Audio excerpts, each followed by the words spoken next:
The broadcast is now starting. All attendees are in listen-only mode. Good afternoon, everybody. It's Brian Caprice from Keep Trading Simple, and welcome to this Tuesday's What's Hot and What's Not. So, happy Cinco de Mayo. Can't believe it's May 5th already. This year is just absolutely just flying by. I was talking to my wife the other day, and I was like, wow, it's May already. Like, it just feels like, I don't know, it feels like February with the weather and everything, because it's a hot day, a cold day, hot day. So, hopefully everybody's been keeping safe and doing well. Got a lot to cover today, so we might as well just get, just right into things, just jump in. So for those of you that are new here, let me give you a quick little rundown. I'd say 30 seconds, but it takes a little bit longer than that. My name is Brian, President and CEO of Keep Trading Simple, and my mission is to really help remove a lot of the distractions that most traders see in the markets. I have a little bit different of a trading style. I'm what I would call a price action trader. I mostly focus on supply and demand. So when you're looking at my charts today, if you're not 100% sure what's going on, just kind of take a step back and look at it from kind of a grander kind of scale, kind of a bird's eye view. You will be able to pick it up. I try to keep things as simple as I possibly can. Not a big believer in using indicators. Most of them lag, although there are a few that I do believe have definitely a time and place to be used, just when you are using those correctly. I've been trading since about 2000, so seen a lot of kind of booms and busts in that time frame. Started with a traditional stocks and options background, found currencies, learned how to trade futures, stumbled upon binary options with Nadex a few years ago, and fell in love with it. I love the ability that I had in there that I didn't have to trade some of my favorite markets with traditional options. So it's definitely something I believe all traders should have in their quiver. I've created a number of different programs that are Nadex based. Obviously, a 30-minute trader program. A lot of you know me from that. I've created some 5-minute binary courses. I have a high volatility course that just came out recently. Many of you that have been following the broadcast have gotten that for free. Also do kind of weekly breakdowns and things all the time. So absolutely love sharing my craft and trade with other people. Love educating and helping people get better at trading. Trading is something that everybody wants to do, but few people actually are ever to really kind of get their foot in there and really kind of make it, kind of a life goal for themselves. I heard a great quote this weekend that talks about the best kind of goals, or the best kinds of dreams are dreams that are shared. And that really kind of touched me, and I thought that was great. And that's, for me, the reason I do these with Nadex is because I love sharing my craft. And again, a lot of you want to learn how to trade, and if I can provide you just one new thing each week that you guys can learn from me, that's kind of I'm living up to my mission for what I like to do. So these are the family. They actually have all just went out for lunch. They left me home because they know I love doing these and I love for it to be quiet. Boys are 10. Actually, the one on the left-hand side there, he's actually the oldest. He's the smallest. He actually just started looking at charts and trading in the last few weeks. After homeschooling is done, we typically will spend an hour. So yeah, so it doesn't matter what age you are, you can always start learning how to trade. And again, at 10 years old, he's already starting to kind of take an interest and start looking at the chart. So very proud moment for me. All right, so let's cover the risk disclaimer before we get into any charts or anything else like that. Trading on Nadex involves risk and may not be appropriate for all investors.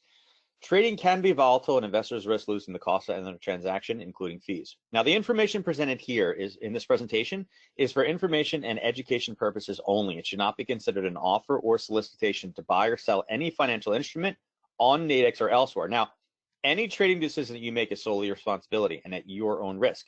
Remember, I don't want any email saying, well, Brian, you said to trade this. No, all I'm going to do today is provide areas that I feel in my account that have great potential for me. You have to make that decision upon yourself. So again, just don't take anything blindly today because Brian said there was an area here. All right.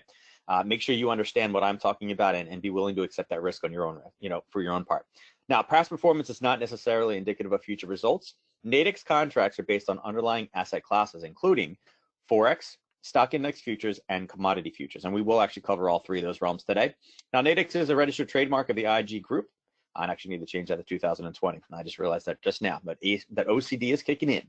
All right, here's the agenda today. So what we're going to do is we're going to start off, and this time I won't forget. I promise we will actually start with it. Last week I forgot and had to go back to it.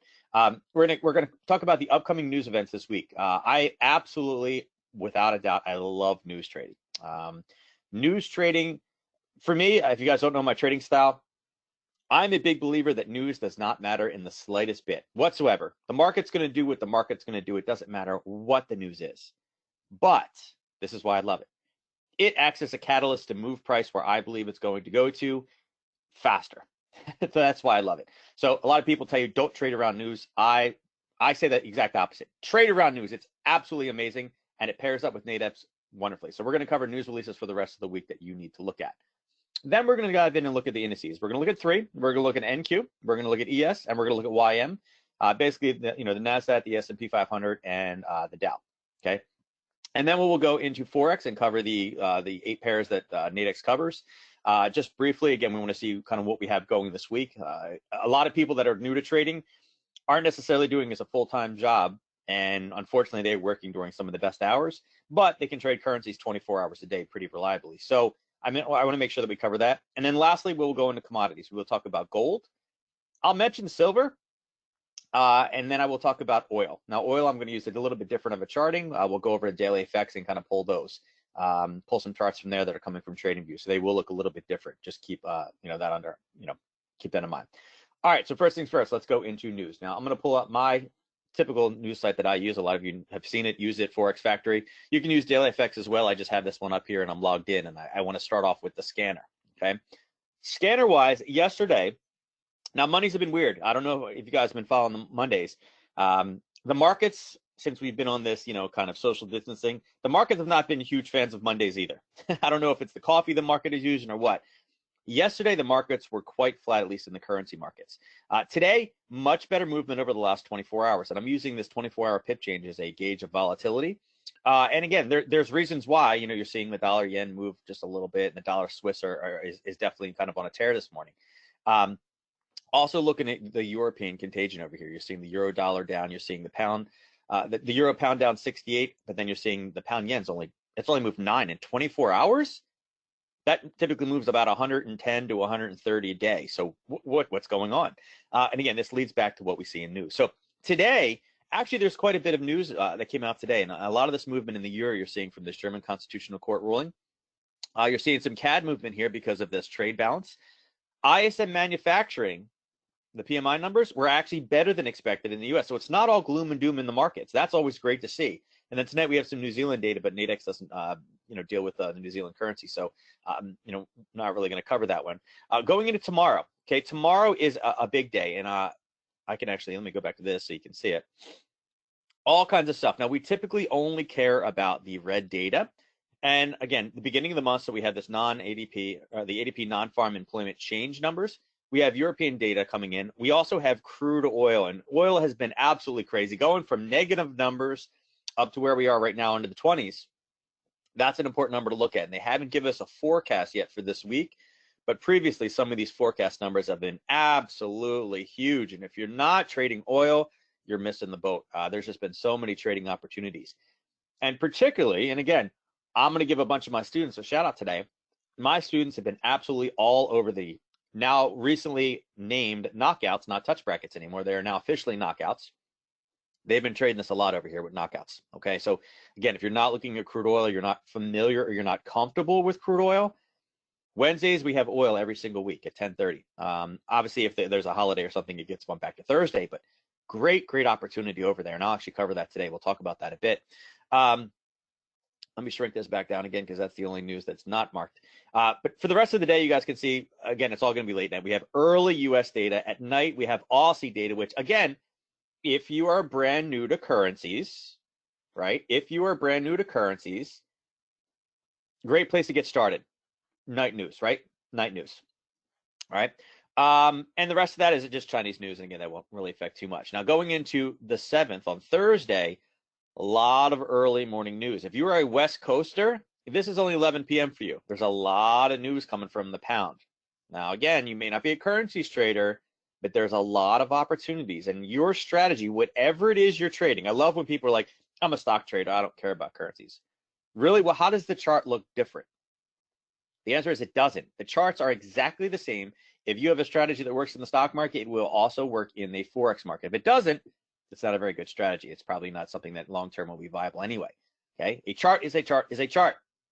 Get over here at night. If you want to make some money at night, guys, you got to be looking around. The economy is a global economy, right? This is a pandemic event that we're stuck in right now. It's affecting the entire world. Well, guess what? The markets affect the entire world. Trade them, right? So again, we got that.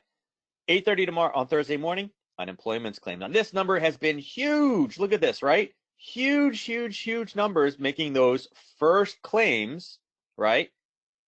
Making the unemployment claims for the first time. Look at these numbers. Now, question is, the forecast is 3 mil.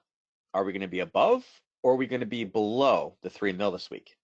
Right? Obviously, we've peaked, right? We're obviously on the tail end of this, and things are reopening. And when you're reopening, people are getting hired back, and there's going to be less people on unemployment. But this is first-time claims. Now, many unemployment systems are completely just hammered, bogged down. I know here in Maryland, there's actually groups on Facebook that people have been trying, and they're making 1,000 calls a day trying to get somebody live because the website that they created to handle this didn't work and it crashed. So these numbers are going to lag behind a little bit, and they're not true numbers, but again, 3 mil, are we going to be above or below? So there could be some events data over here for these unemployment claims. That'll be a big mover. And again, then we have some Euro data. And again, monetary policy, changing things around. Australia seems to be on the other end of COVID-19. So we're already starting to see some good numbers out of them, which, by the way, also happens to affect gold prices. So it's kind of a currency / commodity play. And again, 9:39. Now, Friday, May 8th. Whew. A lot of stuff going on that morning. Unemployment rates. Now, check this out. I saw this when I did my weekly report. I was like, wow. U.S. unemployment rate, 16%. Going from 4 to 6, and that's the forecast. So the market is preparing right now. Prices this entire week will be moving around to position itself, preparing, again, with that forecasted 16% unemployment rate. Absolutely crazy. I mean, look at this. Look at the Canadian one. Canadian's supposed to be 20%. So for me, I'm like getting goosebumps just talking about it right now. Friday is going to be a crazy day to trade the markets. The non-farm, numbers are coming in obviously pretty high. Again, I'm not as worried about that one. I don't think this number is going to really be a true reading. I think the biggest one that the media and everybody's going to be focused on is how high will the unemployment rate be on Friday? Okay, so we've been waiting for this non-farm number for a while. This first one of the month is biggie. It's coming in, and you guys look at this. I mean, we can look back. Let's look. This time last year, right? Here's May of last year. We were at 3.6, and now they're forecasting 16%. So a couple things I want to leave with you on this one before we jump into the charts. Okay, if you are in a position before this number is released, do you think you need to make sure that you have a precautionary kind of protection in? The answer is yes. If you are new to trading, you may not want to be in the markets for this time, okay? If you feel like you have a great grasp, there will be some excellent opportunity come Friday, okay? Particularly with the Nadex contracts in general, right? I mean, remember, according to the disclaimer, the most you can lose in a Nadex contract is the cost to enter the transaction, including the fees. If you were able to keep that low, could we have some absolutely just epic movements? Sure, we could. I mean, it may come in right at 16 and nothing could happen. But if we're able to keep our risk small, understanding how to control risk using Nadex contracts, there is absolutely some amazing opportunities, both in the US and the Canadian dollar this weekend on Friday. Again, this could be in the indices, we could see this. In gold, we can see this, as well as all the currency pairs. Almost all of them, because they're all really kind of associated back to the dollar. So great, I mean, just amazing opportunity. And like I said, I've never seen a 16% before. This is like as high as I've ever seen it. And what if they miss? What if it comes in at the 20? Or what if it comes in at 10 and people are like, wow, the market planned much worse. It's really not that bad. Or it's not as bad as we, had thought, right? I mean, right now, where we are with COVID, what are we hearing about? Hospital utilization rates are super low. Beds are emptied. I mean, obviously the curve is so flat, and now it's more the kind of economic effects long term. And this was always my debate going into this originally. And again, not that, we're not talking about necessarily opinions here, but my thing in the very beginning was, listen, we could try to flatten the curve, but until there's something that protects us from getting it, all we're doing is extending the inevitable. How do we get herd mentality? And that's the countries that already passed it, they got herd mentality. They didn't do what we did. So kind of my fears in the very beginning is what we're living through. Will it be 16? Will it be 10? Will it be 20? I don't know. And at the end of the day, all I care about is, are the markets going to move, and is there, trading opportunities? And my answer is that one is, I believe there's a lot coming this Friday. So keep news on your radar. There should be lots of excitement. I think it's going to be a good time. And again, that's why we trade, right? But just understand there will be some risks involved. All right, so let's go over the charts. So first things first, let's go into the indices, and let's start off with the NQ. NQ is one that I've been looking for. Actually, we're in an interesting place right now. So last night at my school's chart school, we do those nightly. I talked about an area up here that I had liked. I wanted to see if we were able to get up to this area before we got up the news, and we got close. We got really, really close. News today was out at 10 o'clock. So we were close, right? I wanted to be here before 10, not at 12:15. So we're in the right area, and that's what I kind of expected that if we could get up to this range beforehand, and if that number was not quite as good as it was, we would see kind of a reversal. So we're at an area now where we've seen previous selling. We're obviously going to be in a little bit of a slow time right now, but it's definitely something I'm keeping on my radar. Okay. Ideally, we'd like to get back up into this range up here at this 91.57. Now, as I mentioned before, again, and like I said, my guys have been all over these knockouts. And if you're not looking at them, the more people are getting into them, the more they're loving them. And it's one of those things that in looking at them on paper, myself, and again, I fully admit this, I was very resistant to them. The more I look at them, the more that I like them, just because it simplifies a lot of the risk in there, as long as you're finding them in the right areas. And if you guys haven't seen them yet, again, knockout brackets are going to be sitting right over here on the bottom. Remember, it was called a touch bracket, and I will probably forever call it a touch bracket. Here's your knockouts down here. And the reason I was pulling this up is I was looking at this area up here, this 91.57, and looking at the tech numbers, you guys can see, right? This 91.57 is going to be at the upper end of the range for me. Now, again, where we are right now, we are in something that may be more of a minor level to take something, there may be a potential short there today. I got to dive into a little bit more and kind of see where it's at. I mean, we're right around that 9003 at this point. But looking a little bit higher, I was looking in here for brackets that were a little bit closer if we can rally up. And again, I'm thinking kind of later in the week, if we're able to kind of rally up the next couple of days, and then we get later in the week, maybe for tomorrow morning, maybe if we can continue to rally and we're sitting in this, up in this range, we have that first ADP number tomorrow. If that's bad, do you think that's going to be good or bad for the markets? Probably bad, right? I mean, if it comes in worse than forecast. That could give us a great trading potential using one of these knockout brackets up top, right? Well, right now, you guys can see the back end of this zone is at 91.57. It's not even remotely close. So we actually need price to rally. We need some new brackets printed is what we really need.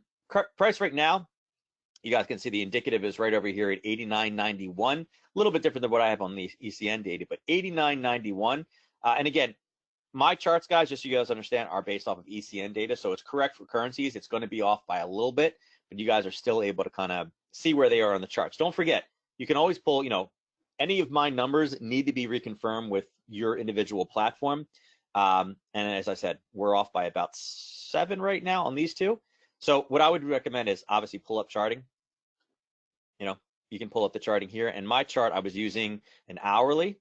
So you can come across and again, pull an hourly chart over here with Nadex, right? And you guys can do the same exact thing. You can stretch the chart out and again, pull the same type of levels. And what the area we're looking at was over in here. So, do drawings. Let's see, this earlier, horizontal line. Again, we're kind of talking, over here. So instead of the 51, we're over here kind of at 45, but you guys kind of get the idea what I'm talking about, right? But even over here at this 91.45, we're not really close yet. Okay, so we need price to rally. We need to become cheerleaders. We need to get this thing. Come on, NQ. Come on. Go higher, go higher, go higher. Print us some new brackets because, again, we want to have time to analyze this trade before we get up there. So what I'm looking for, again, I'm looking for price to rally back up again. We do have a short-term one sitting right here. And in actuality, I don't think we're kind of in a zone right now. And the closest knockout would be this one right here.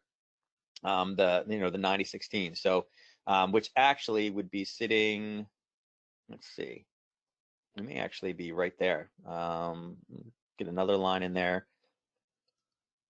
Oh, it's not bad. 90.18 is the back end of this area, right?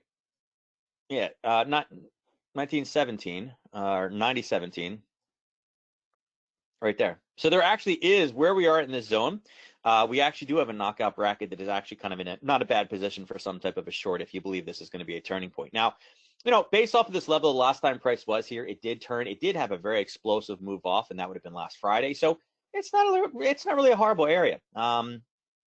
not too bad. I may want to see it go just a little bit further, then maybe drop it down to one of the lower time frames and see if we can get some type of a confirmation. This yellow bar was an alert function for me. I basically said if we can get to this yellow area, that's an alert. Price did come higher, so it actually is sitting inside of the zone that we'd marked off for a sell. So I want to see a confirmation to the downside. There's many ways to do that. You guys could use lower time frame, crossovers. I like to actually, because I like to focus on the candles, I like to see a close, a pullback, and then a close below, kind of a confirmation to the downside. So if we're actually able to break below this green right here, that for me personally, in my style, it's a little bit aggressive. That may be a time for me to take that short. And again, this is why it's important to understand where are all these, where are prices? And again, we are sitting right here price wise with a knockout. So nice little trading opportunity that that may be upon us. Look again later in the week. Later in the week, I'm keeping an eye on this one up top. Okay.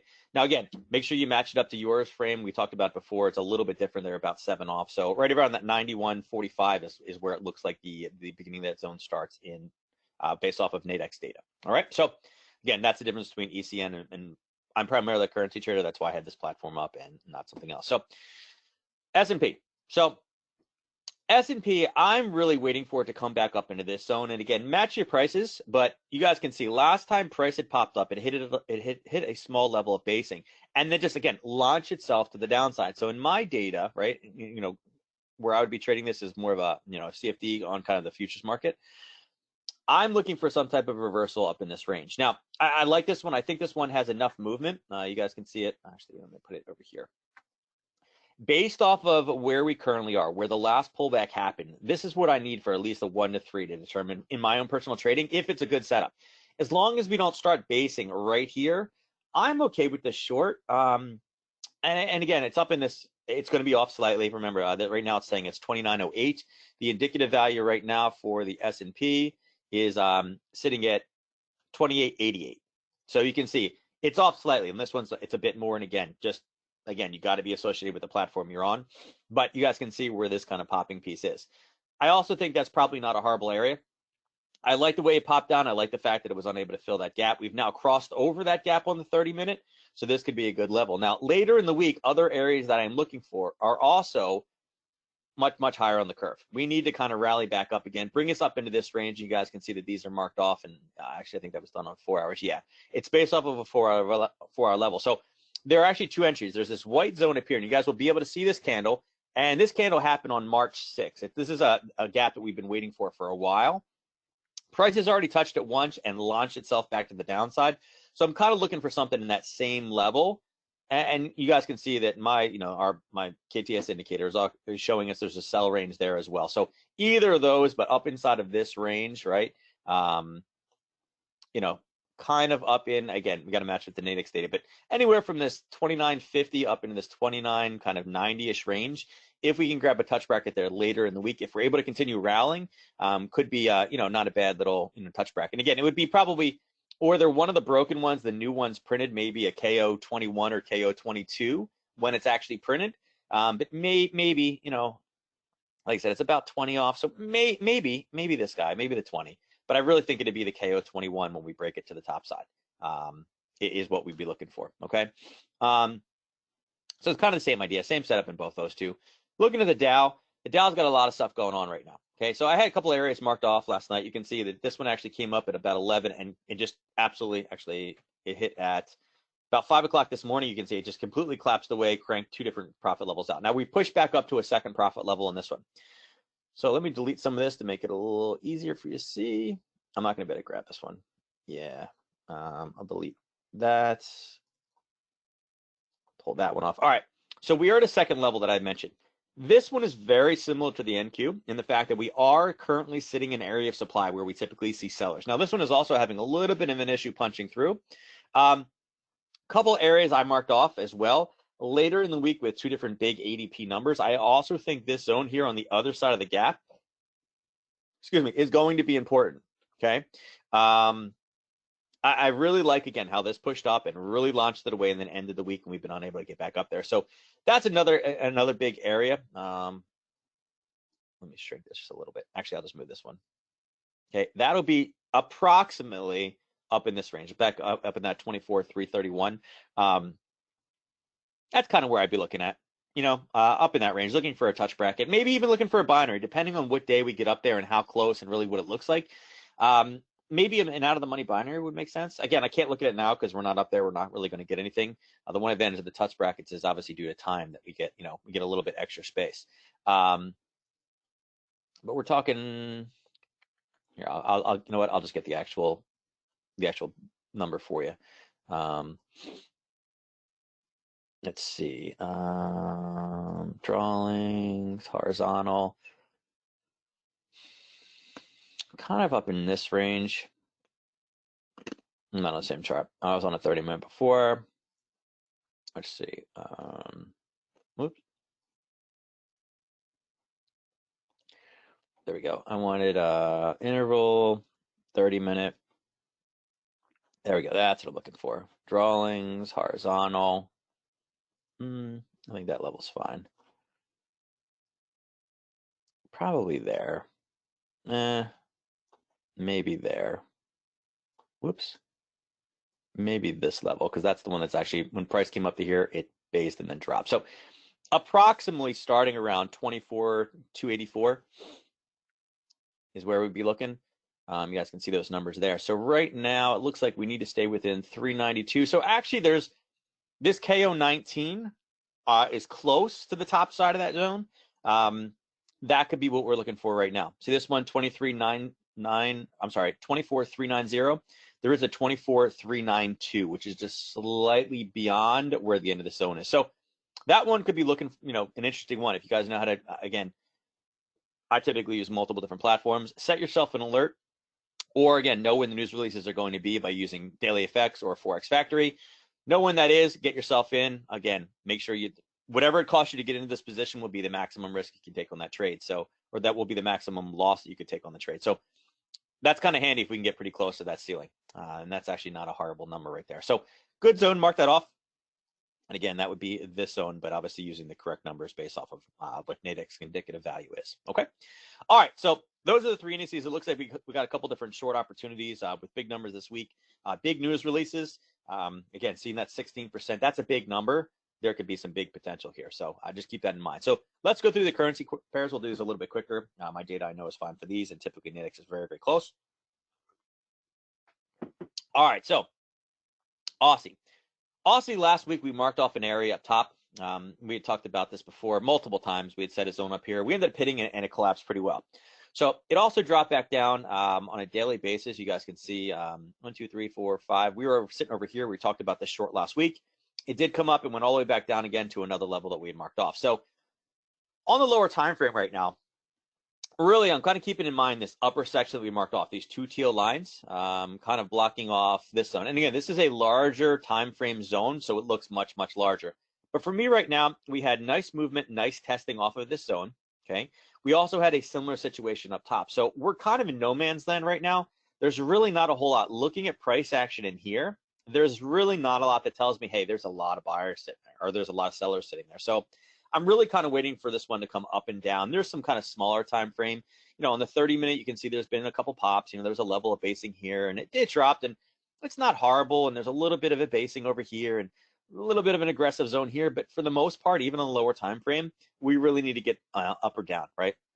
We really need to kind of pull price up into this range again, back up into this 65.36 range, and vice versa, down in kind of this level of basing. And you can see both those on the hourly. This is, again, this little bounce here, a collapse gap into it, and then launched out would be the bottom side. It's what we've retested here, and then vice versa on top. So it's okay. I wouldn't say there's any really, big setups for the Aussie right now for me. But, and I will say but, don't forget when we pull in Forex Factory, right, and we look at Australian data, none, Aussie there, more for the week.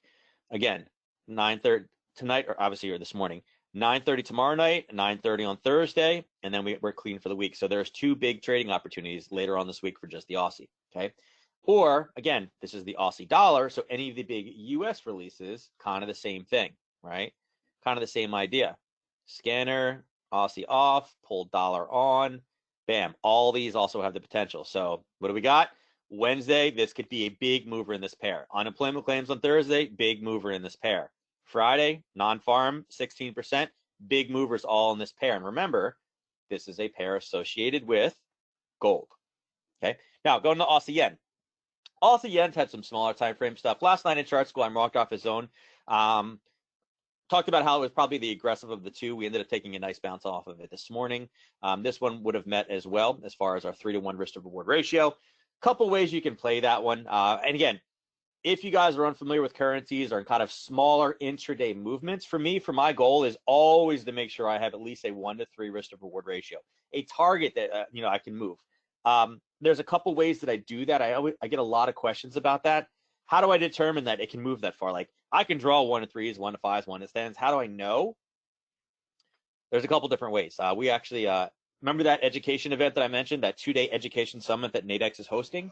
I'm actually putting an advanced webinar together for that talks specifically about tools you can use to determine if this is possible and what the likelihood that it will have the ability to move that far. It's nice. You can draw 1-to-10s and be like, yeah. But if it doesn't have a very high probability of reaching that 1-to-10, it's just throwing money away. So that's coming up. We'll get you guys some more data on that as we get a little bit closer to it. But for me on this one, there's a small zone here. There's this other little aggressive zone, approximately around 69.22. A couple ways you can play these if you guys are unfamiliar with it. Different things you can do. And this is not just currencies, but with currencies, there are small, 5-minute binaries that you can trade them on. You do not have every pair in here. Obviously, the Aussie yen is not here, right? But again, don't forget there are binaries, which is that all or nothing type position. And again, there are some smaller binaries here. See these 2 hours? Okay, the 2 hours are not horrible, right? So check this out. So as you guys can see, this is an hourly chart. This happened 3 hours ago, right? If you guys look down here on the bottom, you can see with the time, that zone got hit at 9 o'clock this morning, right? Right at 9 o'clock, it opened, it came up, and then collapsed, okay? It had a total collapse of about 22 pips in that time frame, okay? So people always want to know what's possible. Coming over here, you could take I guess we can't really see this one anymore, but there was a 9 to 11 in here. But you guys can see what the strike differential is what? 5 pips. It moved 4 strike prices to the downside. So there's definitely opportunity in here, even using something like the Aussie yen, knowing that there's a news release that's about to happen, but if you don't feel comfortable or it doesn't match up with the indices. So this was actually positioned earlier today on the 2 hours. You could have taken something along those lines that wasn't bad. As well as, again, if you're not taking binaries and focusing on the spread differential, don't forget you always have the call spreads as well. And again, not as many options over here, but you guys can see this is at 68.94, right? 68.94. You can see there today, this obviously didn't make any sense. There was nothing even close here to the top side, right? Because we want to make sure that it's a little bit close. So 68.95, the 68.60 was too far away, and 69.85 was too far away. So it didn't match up today for call spreads. But again, the 2 hour binaries were close in touch. 5 strike differential. There was a little bit of trade setups in that one today. Right now, nothing again. Waiting top or bottom on this one. Euro yen. So Euro yen. So we had a little position we had mentioned last week. Remember this big pop, right? There was this big pop that we had last week, and actually that we were kind of retracing. And I talked about overcoming this, right? I talked about how do we get this back? On a daily basis, you can see we had popped out. That was last week. We were right down here. And I mentioned, hey, listen, we're waiting to get long from this area. It popped on us a little bit too early. But when I saw that pop, the first thing that I said was, hey, listen, we got to play the retrace. And many of you saw this. We drew this and said we have to play this retrace on the downside. It's about where do we get in? Well, guess what? The retrace happened. Okay, we did have a really good opportunity that happened right here. Okay, this also happened. This happened at about 2 o'clock this morning. Okay, we had set the zone last night at chart school. We talked about it. It literally came back up again, hit, and just collapsed all the way through the floor. Well, we are now approaching that same daily zone that we said, hey, listen, there could be some great buying opportunity off of this zone. Now, what's happening in Europe, right? There's a lot of stuff going. They're talking about more European weakness and contagions and what's happening, who's past COVID-19, what the effects on the economy are going to be, what they can do to stimulate the economy, what options they have. They got a lot of problems, and that's really what caused all this kind of downward momentum. Now, typically, again, when you have this much bad news, the markets will typically retrace back again. That's why when you had this big explosion, it did retrace all the way back. So I do expect to see a bit of a retrace. Question is, can we coincide that with one of those large kind of high impact news releases? Will that be the catalyst that grinds into this level and goes long? Now, remember before, set your alerts around 115.09. Okay, we are starting to enter the zone, but I want to make sure I get it at the most highest probability turning point I can, right? This kind of pullback, I don't really see. This is where price is currently right now. I don't really see enough. This was a small, great little pullback area. I don't really see anything over here forming right now. Let me drop down one more low. Yeah, I don't really see anything lower that looks like it's a great pullback area. I think we need to push a little bit down. I would be okay if this continues just to grind out till tomorrow morning. If tomorrow morning, and I say tomorrow morning, but if you're West Coast or this is late, if we are down here around 115.09 tomorrow, I would be potentially looking for longs, right? Why? Again, Europe doesn't want to keep getting beat up here, right? It will probably give us an offer, some type of a bounce. There is some, there's some stuff that's out there. Now, Euro Yen doesn't give us as many opportunities. Like I said, it's not in the knockout bracket, but the Euro dollar is. So we're going to switch across and look at the Euro dollar next and see what type of opportunity we have here. Now, Euro dollar, this is kind of middle of the range. We had marked off all these levels low. We talked last week about how we had knockouts over here, but we didn't really have anything that was close. We still got some room to run, right? We got about 129 pips before we were down into that buying area, a little bit farther right than what the Euro Yen does, but the daily ATR on this one is 84. So it needs about a day, 2 days to go to the downside. Now, much like what we saw in the other pair, what did we draw last week? We said, hey, listen, such a large bounce. Let's look for a retrace. How do we take this one short? And what did we do? Again, we mentioned that we're going to overcome. This was our goal last week. There was to overcome this area. And as you can see, it continued to fall. Now, there was a few little kind of small pullback areas that you could have gotten in. We were looking to take it back. We did, and it actually came down to a 1 hour level and gave us a little bit of a bounce. So there was a bit. We're still looking for a collapse of this area lower, right? I'm still waiting for an entry here to go. Again, where we have this, I'm looking for another one over here. Okay, when we were able to break through this 1 hour zone. I like that this had a retrace pullback and then slammed it right back down again. That means there are sellers up here. There are sellers pushing this down. I have alerts all over this area waiting for a break of this 108.09. I'm looking for it to retrace back up again. You guys can see we drew it last week. I'm waiting for it to break through. And again, this is what I call my Harry Potter trade, right? You guys saw the Harry Potter on the other side. Same thing. I wanted to break through. You guys, somebody asked me last week, why do you call it a Harry Potter trade? You know what Harry's scar looks like? It's a break below, a retrace up, and then a collapse. So that's why I call it a Harry Potter trade. I'm looking for a momentum breakout to the downside on the euro, and it coincides with what we see in the euro yen as well as the euro dollar, looking for a break with more yen weakness. Now, when we do get a bit lower into this 4 hour zone, I am going to be looking for some type of buying. I'm going to look for some reversals, and both pairs are coinciding with the same thing. Just got to be patient. We need to get down there. Now, dollar CAD has been crazy. If you remember 2 weeks ago, every single news article was doing nothing but talking about how the Canadian dollar was, oh my God, it's horrible, it's collapsing, it's bad. And all that did was bring us back into this range. Okay, it had been much, much higher. So all these horrible news reports were like, oh, CAD's in trouble, oil. Obviously, we're seeing some type of a retracement now. We're back at about the 140 level, okay? There has been some shorts here, okay? Looking at this one on a larger time frame, we are still kind of in the middle of the range where I consider my high probability selling and my high probability buying areas. We are kind of in the middle. We were on track to come back down, and unfortunately it got derailed and kind of, got a little bit weak again. Oops, I'll need this one. This is the current price one, is right here. We were looking at levels up here as well last week for sells, and we didn't make it. So this one has kind of been consolidating inside of its range, and again, it's kind of in the middle for me. I'd marked off the small zone that was more or less just, hey, watch out for this zone. We could take some shorts off of this after it breaks it, but watch out. And it, it provided a little bit of a bump earlier today. You guys can see it here that it bumped out of it. My opinion right now is I'm looking for some opportunity inside of recapturing this. Maybe this is what it looks like. When we get a true break, wait for price to come through, break, and again, that Harry Potter momentum breakout to the downside. I got to see. Like I said, with oil being tomorrow, oil obviously without a doubt affects the Canadian dollar. It's the number one thing that has been causing this movement. If we were able to break through and we kind of rally up before the oil number tomorrow at 10:30, that looks like a short opportunity for them. And you can play it in dollar CAD or you can play it in the actual oil commodity. So a couple different ways, but that's what my thinking right now for the rest of the week is.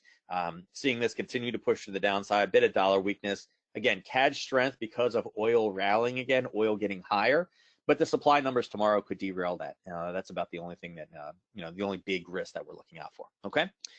All right, yen. So dollar yen. As you guys can see, we drew a 30-minute level last week. We talked about it being nice. The way that this punched its way in and got slammed around, well, guess what? We ended up hitting it again. So if any were able to get short that position, you were in a good position. Now, we had marked off levels top and bottom. Now, we were unable to get back up there last week for one of those upper end touch brackets. We are technically sitting right now into areas of buyers. On the 4-hour, you can see it's kind of a minor area. We were really looking for price to come much lower. But what did we have last week? It just really stayed in the same area, right? It kind of flatlined on us. It kind of consolidated. We had one basically 24-hour burst, 12-hour burst up and then 12 hours back down. But look at this. I mean, last week it was the 28th, right? The 28th is right here, right here. So in 1 week, not a lot of movement. Top to bottom here, you're talking about 50 pips. So really it just kind of flatlined and did nothing on us. And that's going to happen. I mean, there'll be some things that just don't move. So hopefully this week with the 280p numbers, we will get more movement in this one. And again, on the lower time frame, it's super, super impressive, but it's really kind of more squished like this in this kind of sideways pattern. And again, I marked this off last week, but look at this. Top, bottom, top, bottom, top. We based along that, came up and got sucked back in. Top, top, top, bottom, top, bottom. So it's really been an area, and like I said, this area is only about 50 pips wide, and kind of cycling back and forth between the two. So not as many opportunities I would have liked. This one, for me, the best way to play this one in the last week, 2 weeks, has really been to look at it right before news, see if we were going into a 30-minute zone, and that's really been the best way to play. That's where this zone actually came from up top, as well as this last pop. And again, this would have been a target off of this short. And you can see it literally turned right on there and it's pushing through. So this pink line's an alert for me, but there is a Harry Potter. If we can punch through, that means this level has finally been eaten up. The level actually here is not based off of this zone though. I would actually base it off of this zone. Okay, so if you guys are looking to do any type of a momentum breakout to the downside, just remember it probably needs to be a bit lower in here to be a true kind of retracement, because this is where the original level. So this is 1 touch, 2 touches, this is 3 touches. It's the next kind of, after a bounce, the next touch through is where I'm looking for a break, and then a short in the dollar again. Okay, now dollar Swiss. This thing, it either doesn't move or it pops and goes crazy. I don't know. This pair is just insane. So for me, what I'm looking for right now is on this 4-hour zone. I love the 4-hour zones, particularly in currencies. We are getting to an area where I'm starting to look for some selling. Now, I had marked this off that there was a KO4 last night. Unfortunately, when this one kind of, it scales weird, the text kind of moves. I need to start putting the actual prices in. But we were looking, I think it was over here, and we were talking about, let's see if touch bracket 4 still exists right now for this one.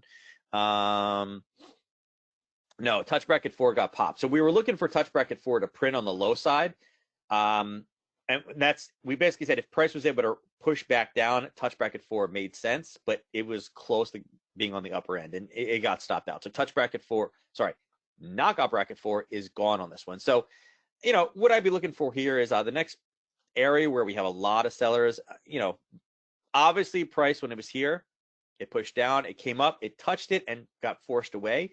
So there may be something sitting in this range still. The top side of that range to be 97.58. Let's see, knockout wise, there's a 97.67, which is a bit high. It's a little bit extra risk in there we don't necessarily want. This zone, the far side of this one, again, this is not a bad zone either. This is on 97.99. It looks like this one's also a bit far. So it looks like the Swiss brackets are just a little bit off this week. And again, this will happen. They're not always perfect. But, as we break through, we may end up getting another print that may be a little bit better. So, we'll see. It doesn't look like the Swiss is matching up great for us. Is there other opportunities? Sure, there are binaries, there are call spreads you can take on this one in this range. Let's see. Does it have enough room is the question that I have. Ooh, it's just on the other side of where I would like it to be. And remember, I always like to make sure that we have at least 1 to 3 room to run before I get into a position. Again, 4 hours a little bit bigger. Let's drop it down. Let me see.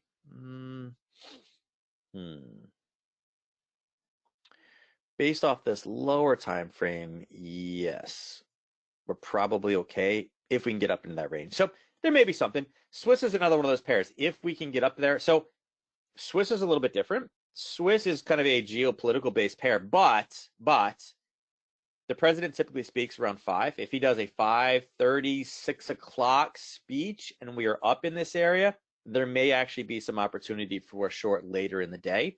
It obviously depends on what he says, what, again, what comments he makes, what time that comes out, if Nadex is open or not, because again, that's right around that 5 to 6 range when we typically close.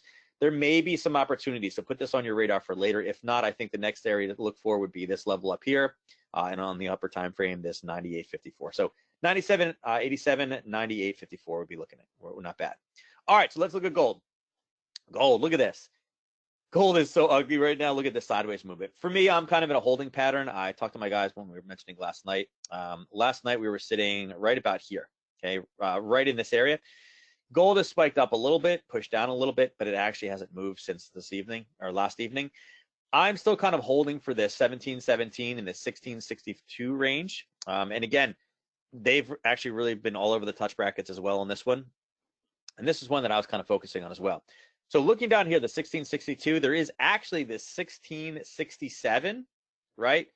Which is a bit high, right? It's a little bit high. It's a little bit off. The backside of this zone is actually down here at 1664. So if this price comes down, I do believe we will have something else probably printed in here. There should be a 1657. Did you see they're all sevens? There should be a 1657, which would put us in a nice range for a long, right? Again, we have to make sure technical wise it matches up, but it does match as far as being floor and ceiling wise with this zone. Okay, now top side, 1717, we have this position right here, this KO7, which is funny, it kind of matches on, it's kind of the closest, almost both ways. It's a little bit off because, again, the top side of this one is sitting up here at 1722, okay? So it's a bit higher, and you could use the 1727, but it's a little bit off, right? It's a little bit high. That puts us up into like this range, okay? I think that's the hourly one. Yeah, it's kind of close for up here. So, but see this 1737 on the hourly? That I think is currently the best one that we have sitting right here, okay? That is the distal side, the far side of that range.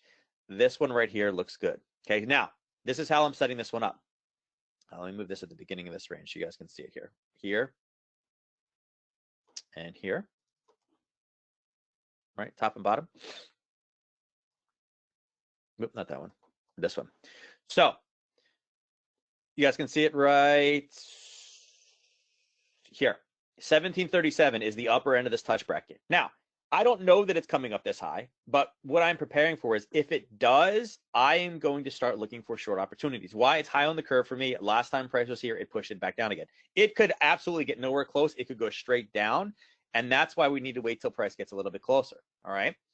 But with all of these different US releases later on this week, will the number tomorrow affect gold prices? Probably, because inflation, market stimulus, yes, right? Unemployment claims, does that have the power to affect inflation and further stimulus? Yes, goes right back to gold. Does non-farm payroll on Friday and the unemployment rate, if 16% of the working force is unemployed or 20% of the working force is unemployed, would that lead the government to create more stimulus, to print more money, to potentially increase inflation? Yes. So all of these things matter as far as top and bottom. So if price is up top, we just happen to have a perfect touch bracket for that area. Now, don't take this blindly. Make sure the price looks good. Make sure you don't have basing levels. Make sure the risk level matches what your risk tolerance is. But I really like that trade. I really like this bracket right here, this KO3. KO3 for gold is really set up based off of my technical analysis. And again, the product matching the actual technical analysis. I think that one's great. I like that one a lot, okay? Now, as far as, silver goes, I don't do as much silver trading, but I do feel it's important just to kind of mention it. Now, silver, it also has a top range and a bottom range. Okay. Now, a lot of people are like, wait a second, I don't see silver down here. Yes, there is no knockouts on silver.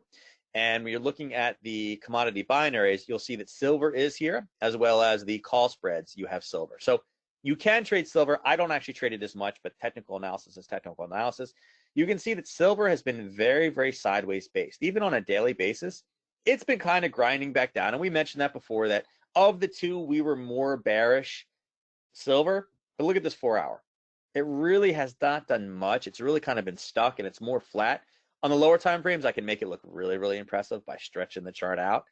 But the reality of it is it's pretty small this way. So there are two good levels that I like here. I do like sells up here at 1537. I do like buys down at 1462. There are obviously smaller time, smaller zones here. You can see there's a zone up top that's held pretty well, and there was a zone down here on the bottom that's kind of held pretty well. Marking these off, it would be this, top, close to the bottom, top, bottom, top. And actually, I guess if I shrink this down to here, right, it would actually go back to here. There's your bottom start, top, bottom, top, bottom, bottom, pushing back into that top range. So this one also, it's been best to trade it around news events. I know I'm beating a dead horse at this point, but news events. You can see there's not a lot of movement, and then there's a spike up, down, spike. Okay, so that's where the spikes are coming from, our news releases. It is not as reactive as gold is, though, unfortunately. All right, last but not least, let's go look at oil. So for oil, I'm actually going to pull up a different chart. Okay, I'm going to actually use, again, Daily FX. If you guys are unfamiliar with Daily FX has all these kind of things up top, right? All these different assets up top. You can do view more, you can pull them up. Again, the way you get to them, if you don't have it on your charting platform, you just go to commodities, go across to crude oil. And what it does is it brings this page up, and then you can actually pull out a little chart over here, right? If you're not familiar with it. So let's look at oil.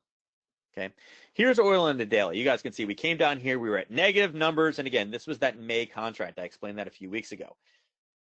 One thing that I do have that I am kind of curious about is the reason why price dropped so low is because this is when people had to take physical delivery of that May contract.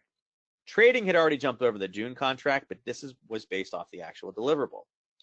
We are starting to get to that stage as well, where people are going to have to take delivery. Will that stifle this kind of rally that we've had in gold or in oil? We were all the way down here. We kind of came back up, and when it reinflated, it was back at the $21. There was the initial reaction that drove it back down to 6, and then it's all the way back up into this 26 range. So dropping it down to an hourly, okay? We had done a bunch of analysis and talked about this level over here and breaking through and punching out the top. So a couple of things that are interesting here. I'll bring it up to a 4 hour so we can kind of get a true idea here. Now, we had based this off of 4 hours here, and we saw bounces. Looking to the left, you guys can see that we are kind of, again, we are pushing higher. Is there great levels to get into this one? Not really. And looking across, I was like, we had some levels here, and we had a peak before at about $29. Now, there was a small zone, right? There's a small zone sitting right in this level, okay? We had this zone right here, okay? Last time that price was in that zone, you can see it pushed up, went just slightly to the top, and that was kind of a big turning point. And that was based around right here. That was the bottom side, and this was the top side, right, of that range. Now, is that a perfect draw? No, there's a level sitting right above it. So let's go here and let's go back and look at that same level. Okay, here's that basing level, but here is a gap right above. Now, gaps typically take precedence for me. So what I would do is I'm going to actually mark off, yeah, you know what, I'll do this again, but I'm going to change the colors for this gap. Let's change this down to blue. I'll put another one, and I'm going to stick it right there. So I know that the kind of aggressive entry would be the green lines, and the blues would be a lower time frame at a gap area, which tends to be a little bit more powerful level. Now let's go all the way across, shrink this back and go across and see, okay, where do we got to move to? So it looks like where current price is right now, about this 2650 range. If we look to see what we ran into, there's a push here, but it's not really what I would call a super clean level. meaning that I believe because this kind of went up and cleared a lot of price out of this area, for me, I would say that I think price will have the ability to rally up, and this should be able to do it in the overnight, okay? Now, 27.40, 28.24, you guys can see where these ranges are.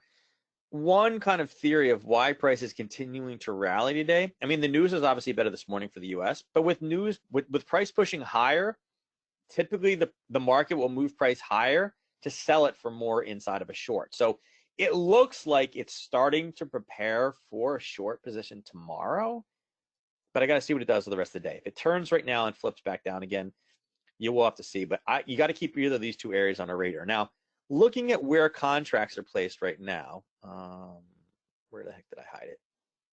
Here? Yeah. Okay, so crude. Crude contracts right now, let's see, based off of where these levels are, it looks like we have some knockout brackets more or less up in that area. That blue area that I talked about at that gap area, which tends to be a little bit better of an area, that's actually right here. It's 25.50 to 29.12. We have one of these up here at 28.75. So it's at the kind of the lower range of this gap, the more aggressive side. That could be a very interesting short for oil, okay? This lower range here kind of it's not as great of an area price-wise. 27.75 kind of puts us in this range in the middle. Again, on the aggressive side, but of those two, me personally, I would like the upper kind of the blue range. I would like the aggressive one in that one more than the green zone. So that kind of makes sense. Now, going into tomorrow, what I would be looking at is some of these binaries, okay? News comes out at 10:30. So see this guy, this one's already expired. Obviously, we're getting, we're past 12 today, but the 10 to 12 binary tomorrow is typically the winner. That's the one that I tend to draw myself towards the most. Why? Because obviously the strikes are the closest together. You need the least amount of movement, and most of the bang will come within 2 hours of that 10:30 supply number, okay? As far as longs go right now, I don't really see a whole lot in here that I'd be like, yep, I love going long. It's just really grinding. There's no clean, really great breaks off of that one. Yeah, we'll have to see. I mean, in the overnight, we may get something that pulls back that's a little bit nicer. But right now, I don't really see anything. This is okay. There's a small zone. You know what? I'll just do it this way. It's a small zone sitting right here. And it's when I say small, it's okay. I wouldn't. It maybe B minus. It's an all right pullback. I'd like to see a little bit more wick on it. So, I would say right now I'm probably more excited about some of the indice trades and the gold trade than I am the oil trade. But we'll see what we'll see what it looks like. Like I said, oil and gold will be affected by news on 3 days in a row, right? Obviously, today's number, this number being good, shows that we are still, not as bad as we thought. Again, increases in that. Non-farm, obviously that will affect it. Unemployment claims, obviously that's going to affect it. Unemployment rate, obviously going to affect it, because if this is bad, this is bad, this is bad, that means demand is low. That means people are not back, people are not driving. Again, that can also cause oil to go to the downside. So it looks like a lot of those things are setting up. All right. So guys, with that being said, make sure you kind of mark your calendars off. Oops, I'm jumping around all over the place. Make sure you mark your calendars off for next week. Same time, May 12th, 12 p.m. Eastern. If I said anything today that you guys had questions about, again, this is how you're able to hit me. There's a lot of them over here. Again, easiest way to get me is probably down here at the support at keeptradingsimple.com. You're more than welcome to shoot me an email. You guys are more than welcome to join the Discord channel as well. If you guys do use Discord for communication, it's what I recommend my students use. It's always online. It's just it's like a new version of a forum. You guys are more than welcome to join that as well. All right. Any questions about Nadex in specific, though, do send those to Nadex support. If you send them to me and I can't answer it, I will definitely forward it across for you. So I will see you guys next week. Take care. Have a good one, and good trading this week. Take care.